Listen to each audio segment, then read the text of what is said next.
of these two items to look through in life. If you choose the negative one, well, that's your choice. If you choose the positive one, and these two are prime examples. If you took these things and put them in your hand and look through this little thing right here, the whole world looks happy. You look through this, and it don't look so fucking happy. Weird, huh? Try it. You'll see what I'm saying. Oh, Peek through that red one and just tell me. I'm just saying. Take it, Todd. Take a look through it. Look through the red one. Look out there through the red one. See the black one? Oh, that was a scary one. I don't like the way that looked. Okay. Big difference, huh? Oh, yeah, I see the positivity. Yeah, so either, well, I'm not kidding you. Ah, So that's all either- positive. It's either. It frames out nicely I'm into just positivity. Isn't And that weird? I can see the negative one in this stuff And right. it's negative. Oh, yeah. It's very panoramic. It's Right? negative. You don't get to see up or down. It's just very panoramic. Good explanation Yeah. of that, huh? Yeah, yeah. You think I'm kidding, but try it. I'll look through the positive one first. Yeah, just hold it up and look through the son of a bitch. Yeah. Okay, now try this one. It looks negative. Nah. I'm just serious. It's weird, isn't it? Yeah, get rid of that one. It's weird, isn't it? But see, Uh-huh. people have a choice in life. They do. They can either look at life through this and live their whole life around that, or they can choose this path and be happy and don't matter what's around you. Just saying. I mean, you know, this one here, you look through it and, you know, it's kind of like, you know, and you can only see so far. You can't see to the side. This one here, boy, you can kind of, wow, I can see you way over there. And the funny part is the slots are the same distance. I'm just saying. Just see two directions and Mhm. one of them. So people, I think, choose their paths in life how they want them to be. I mean, a lot of people get dealt this one. You know, you can't help where you're born. You can't help how you're born or what you're born into. Some people just don't have a chance. I mean, when you're born in the ghettos of some city where there's no work, no hope, no nothing, goddamn, that's how you end up. Well, you were an orphan. Yeah. So, Well, I chose to look through this one. right, right. And I used it as a study period for life as a child. I'm just saying. I mean, I learned a lot from going to these local farm boys' houses and spend the night or play with them. And I was always getting invited to go spend the night somewhere at some local farmers because the local farmer kids loved me because I was there. Most of the orphans were in and out of school and nobody really got a chance to really get to know them too much, you know. So I was there for years. So these kids just kind of adopted me and took me home. And I'd sit there and look at the families going, wow, this is pretty fucked up. I don't want to be in this house. And then I'd go to another friend's house and say, wow, this is what family's about here. You know what I mean? But as I said, that's a lesson there because the kid's only brought up into what he knows, what he's taught, who he's around. I mean, if a child grows up around a mom that's sitting there eating bonbons, watching a soap opera, and dad's got an extension cord to the TV in the driveway drinking a 12-pack and watching WWF wrestling, that kid don't have as much chance as the one down the street where the mother's a doctor and their father's an attorney and the money's there to give the kids things that, you know, the poor families don't. And so, you know, that's a bunch of growing up right there, you know. And as a child, you don't know you have that many choices unless you are put in a position to where you can look at other families and say, wow, that's really cool, and he's really nice, and wow, he's an asshole, you know. So I got to see that at a young age because I was trying to figure out what I was really missing, and at the end, I figured it out. I wasn't missing any of it. I mean, didn't miss not a bit of it. I'm just saying. At the time, did you? No, I was more curious at what I was missing. But after seeing it, I wasn't missing anything. Sister Liz loved me to death, and that was good enough.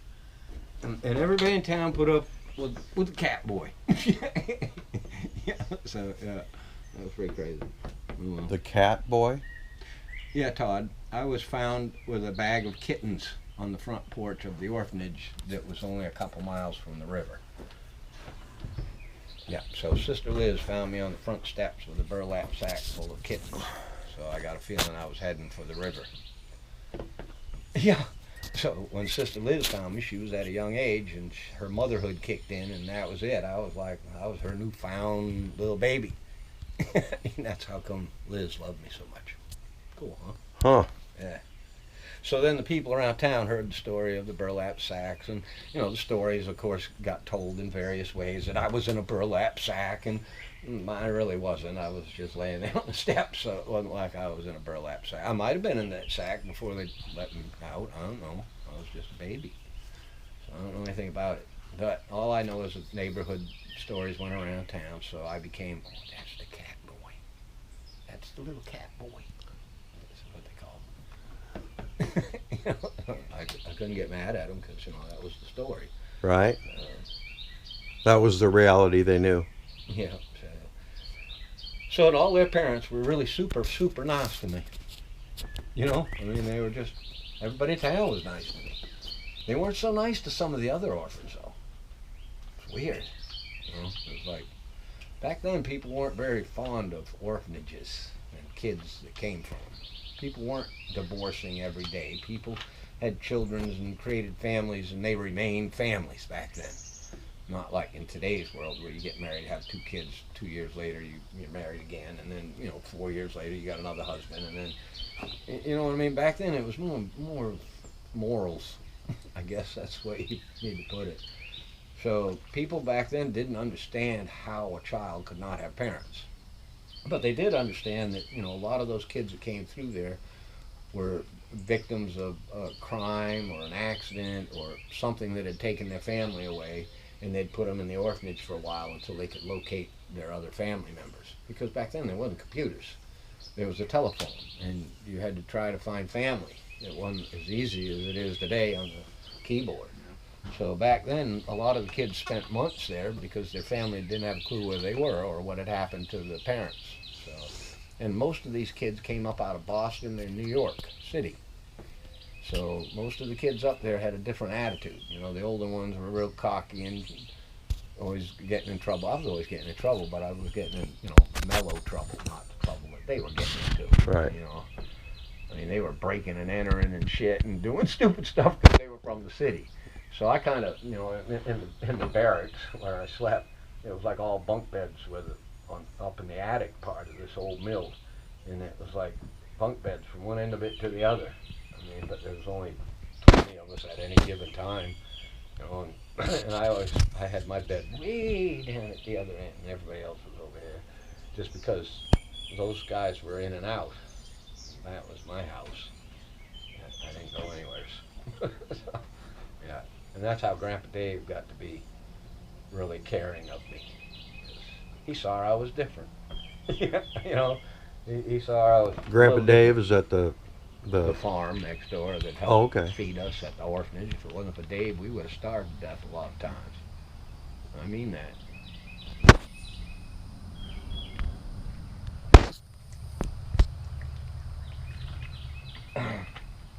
Because those nuns worked every day, growing a garden out back, bake sales every Sunday. They had a bake sale, and people helped to support the orphanage because they didn't get any money. And back then there wasn't like today with all these Salvation Army clothing stores and all that. There was none of that. So clothing, shoes, and stuff like that was very sparse. Because in the farm area you passed the clothes down to your brother. You understand what I'm saying? You didn't have clothes to just give to some strange kid over there in the orphanage. So it was like, as I said, at 12 I went to school barefoot because I didn't have any shoes that fit me. Yeah. And that's when I decided right then to go to work full time. Dave gave me a job full time. I bought me a pair of boots and bought another pair to slide up under the bed. Yeah, so I'd never go without shoes or boots again. Right.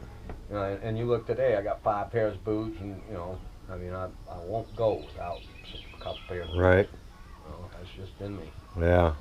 And then, it was quite a lot.